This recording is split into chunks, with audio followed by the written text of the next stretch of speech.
Bueno, vamos a intentar resolver tres cuestiones relacionadas con la inducción magnética y que son muy parecidas, ¿no? Entonces vamos a hacerlas todas en este vídeo. Son diferentes cuestiones que han salido en años diversos en Castilla-La Mancha, en EBAU.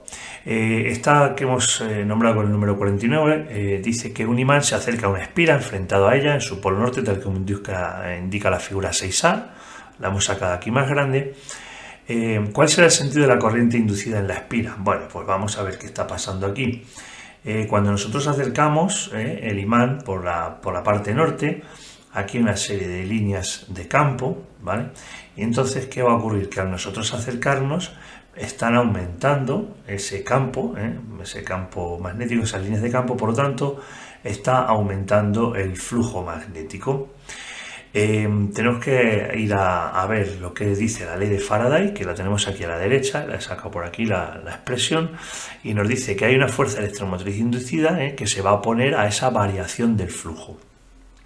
Si está aumentando el flujo a la que nosotros nos acercamos, ese flujo que diríamos está aumentando hacia abajo, porque esas líneas de campo salen del norte y van hacia el sur, lo que hará la corriente inducida será oponerse a ese aumento del campo, ese aumento de línea, ese aumento del flujo.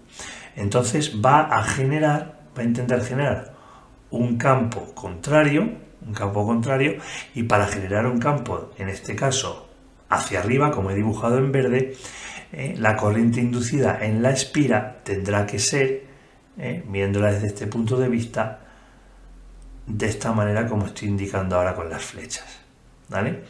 Si la vemos desde arriba, si nosotros la vemos desde arriba, la veríamos así, y al verla desde arriba nosotros veríamos un movimiento en contra de las agujas del reloj,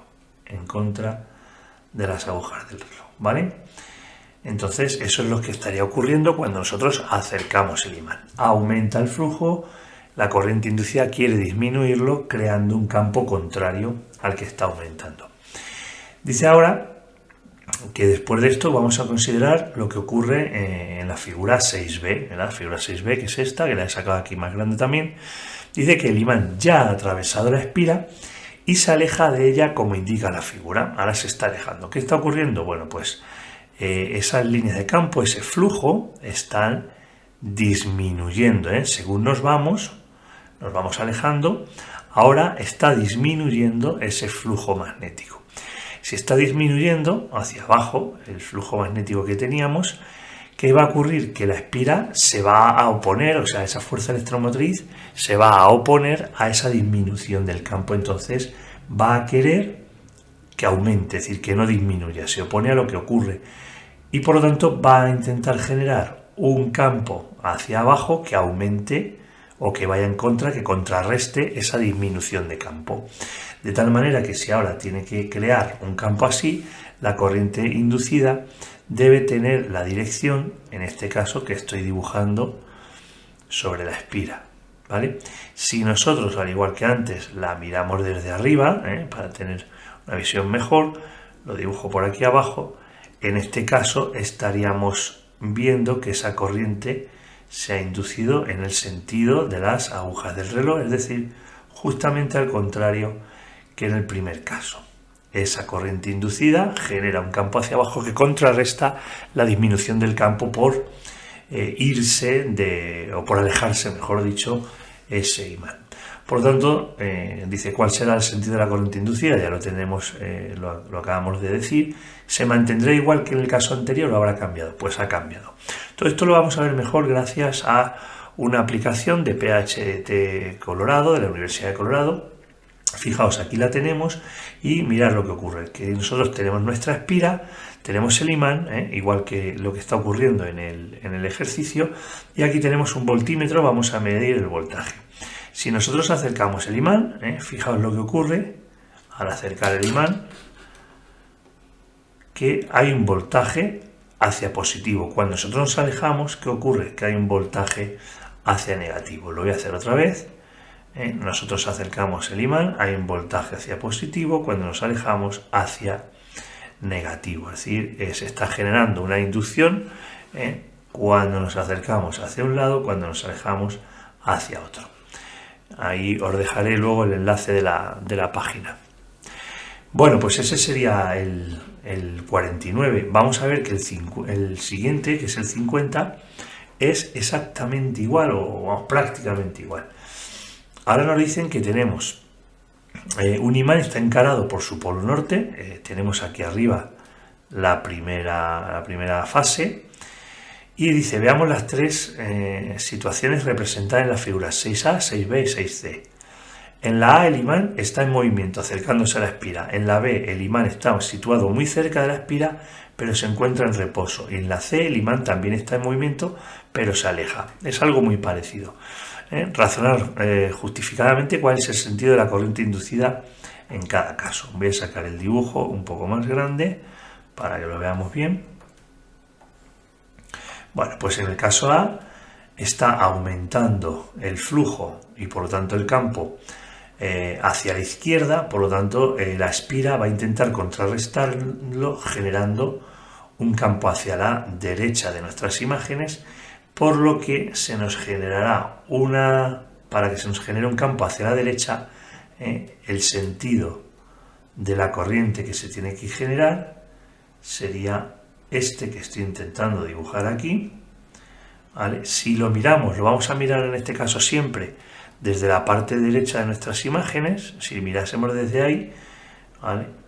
Lo estamos mirando, repito, desde la parte derecha, tendríamos en este sentido una fuerza electromotriz, una corriente inducida que iría en contra de las agujas del reloj, iría en sentido antihorario en este caso, ¿vale?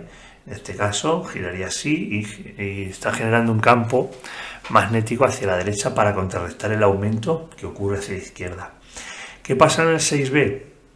Pues en el 6B dice que está muy cerca, pero el imán está en reposo. Si el imán está en reposo, como no hay variación del flujo, hay flujo sí, pero no hay una variación del flujo con respecto al tiempo, en este caso no se genera esa fuerza electromotriz, en el caso de B, 6B. ¿Y qué ocurrirá en el caso 6C? Bueno, pues en este caso se está alejando. Como se está alejando, nosotros este campo que hay creado por el imán, ¿vale?, por decirlo así, hacia la izquierda, va disminuyendo. Si disminuye, la fuerza electromotriz va a ir en contra, va a intentar contrarrestar esa disminución. Por tanto, si está disminuyendo, lo que hace es que, para que no disminuya, ahora va a generar un campo hacia la izquierda. Genera un campo hacia la izquierda y para ello lo que tiene que hacer es, tal y como está colgada la espira, en este caso la corriente inducida tiene que ser en este sentido. No se ve demasiado bien, sinceramente, pero tiene que ser en ese sentido. Si lo miramos desde este mismo punto de vista, desde la derecha, nosotros esa espira la veríamos así, y ahora lo que vamos a ver es una circulación en el sentido horario de esa corriente inducida. Entonces, en este caso, sería horario. Sería hacer algo muy parecido a lo que pasó antes. Vamos a ver otra vez con la aplicación. Ahora se va a ver incluso mejor, porque bueno, la situación es exactamente igual que la del dibujo. Nosotros tenemos el imán. Si nosotros acercamos el imán, fijaos, se ha generado una corriente, voltaje positivo. Si estamos quietos, el imán está quieto, el voltaje es cero, no hay variación. Hay flujo, pero no hay variación del mismo. Si ahora nos alejamos, habéis visto cómo se ha generado un voltaje negativo. Lo repito, nos acercamos, voltaje positivo, estamos quietos, voltaje cero, nos alejamos, voltaje negativo. Bueno, pues ahí tenemos esa otra cuestión, la 50. Y por último, vamos a hacer la 52, que es, si cabe, aún todavía más sencilla, pero que está relacionado nuevamente con la ley de Faraday, ¿vale?, para esa generación de fuerza electromotriz inducida. En este caso nos dice que en el laboratorio tenemos una resistencia conectada a una bobina, tal y como se indica en la figura. Explica razonadamente por cuál de los siguientes procedimientos lograremos que circule una mayor corriente por la resistencia. Es decir, queremos generar una corriente inducida que va a girar por ahí. Dice, manteniendo fijo y bien centrado un imán muy potente en el hueco. Ponemos aquí un imán dentro de la bobina, pero lo dejamos quieto. Pues no, ese no nos vale, porque no hay una variación del flujo. Habría flujo, pero no una variación. Si vemos la respuesta que nos dan posible como B, dice manteniendo fijo un imán potente junto a la bobina, pero sin ocupar el hueco. Bueno, ahora nos dicen que lo ponemos, yo qué sé, aquí al lado, ¿vale? Sin ocupar el hueco, pues igual, sigue estando fijo el imán, no hay movimiento, no hay variación del flujo, luego no hay generación. Y por último, que es ya por descarte tiene que ser la buena, dice moviendo alternativamente un imán, aunque sea poco potente, ¿vale?, hacia un lado y hacia otro a través del hueco de la bobina. Claro, si nosotros ahora este imán que tenemos aquí lo cogemos y lo movemos para allá y para afuera y para adentro, hay una variación del flujo, hay una variación del flujo que tenemos aquí, y esa variación del flujo con respecto al tiempo nos genera una fuerza electromotriz inducida, ¿vale? Por lo tanto, habrá corriente a través de esa resistencia. Lo mismo que habíamos visto en las cuestiones anteriores, ¿vale? Bueno, pues ahí tenemos tres cuestiones muy similares en las que aplicar la ley de Faraday. Venga, un saludo, hasta luego.